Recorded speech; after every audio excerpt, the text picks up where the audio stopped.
Halo semuanya, hari ini kita akan bedah tuntas sebuah peraturan yang benar-benar baru dan penting banget yang dampaknya langsung terasa ke semua SKB dan PKBM di seluruh Indonesia. Oke, yuk kita langsung dalami bareng-bareng. Ini bukan sekedar wacana atau pembaruan di masa depan ya. Ini adalah standar pengelolaan baru yang sifatnya wajib dan sudah berlaku efektif mulai dari sekarang. Sistem yang lama resmi digantikan. Nah, peraturan baru inilah yang sekarang menjadi aturan main kita.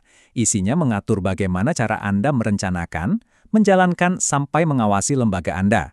Mulai hari ini dan seterusnya. Oke, ini dia peta jalan kita. Kita akan bahas satu persatu, mulai dari apa itu standar barunya, apa saja pilar utamanya, sampai ke tujuan akhirnya. Kita akan fokus pada hal-hal praktis yang perlu Anda tahu dan lakukan segera.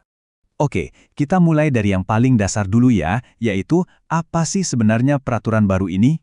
Jadi, biar jelas ya, permen yang lama itu sudah resmi dicabut dan nggak berlaku lagi. Titik. Sekarang satu-satunya kitab suci kita untuk standar pengelolaan, ya Permen Dikdasmen yang baru ini. Nah, seluruh isi peraturan ini sebetulnya dibangun di atas 3 fungsi inti. 3 fungsi inilah yang akan jadi pemandu semua kegiatan operasional Anda ke depan. Coba deh, ingat 3 kata kunci ini baik-baik. Perencanaan, pelaksanaan, dan pengawasan. 3 pilar inilah fondasi dari semua yang akan kita kupas lebih dalam setelah ini. Nah, sekarang kita masuk ke bagian yang paling detail dan paling banyak aturannya, yaitu perencanaan. Di sini kita akan bahas dokumen apa saja yang jadi wajib dan berapa kuota baru yang harus kita semua patuhi. Filosofi perencanaannya sekarang sudah bergeser loh, bukan lagi sekedar urusan administrasi biar rapi. Fokus utamanya sekarang adalah pada peningkatan kualitas dan semua keputusan harus berdasarkan data. Ini dia poin yang paling krusial.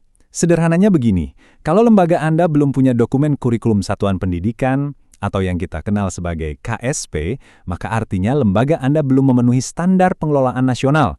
Ini nggak bisa ditawar lagi. Nah, mungkin Anda bertanya-tanya, terus gimana dengan batasan jumlah siswa dan kelas? Peraturan baru ini menjawabnya dengan sangat spesifik dan jelas. Nah, ini dia angkanya. Untuk paket A, sekarang maksimal hanya 20 siswa per kelas. Paket B, maksimal 25, dan paket C itu 30. Tujuannya apa? Tentu saja untuk menjaga kualitas interaksi dan proses belajar mengajar agar lebih efektif. Selain batasan per kelas, ada juga batasan total. Angka ini penting untuk diingat, 36. Ini adalah jumlah maksimal rombongan belajar atau rombel yang boleh dimiliki satu lembaga. Ini adalah gabungan dari semua paket ya, A, B, dan C. Lalu, gimana kalau butuh lebih dari batas maksimal tadi? Apa bisa?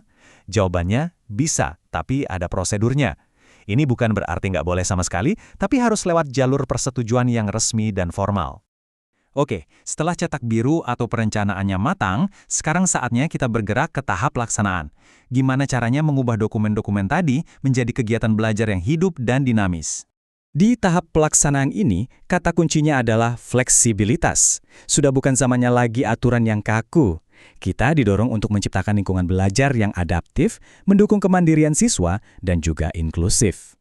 Nah, pilar ketiga ini juga mengalami perubahan besar. Pengawasan. Konsepnya bergeser total. Dari yang tadinya terkesan seperti inspeksi, sekarang lebih ke arah pendampingan dan dukungan.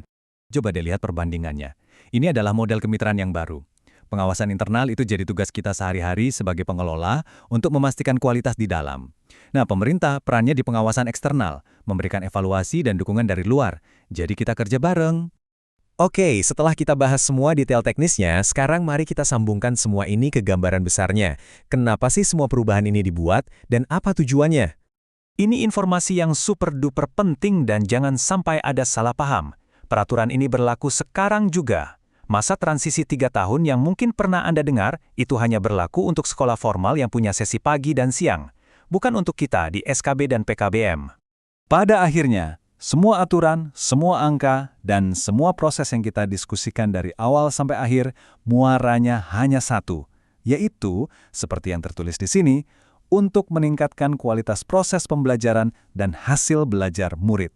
Itu tujuan utamanya. Jadi, pertanyaannya sekarang kembali kepada kita semua, para pengelola. Dengan adanya cetak biru yang baru dan lebih jelas ini, kita punya kesempatan besar untuk meningkatkan kualitas dan dampak dari layanan pendidikan yang kita berikan. Apakah lembaga Anda siap?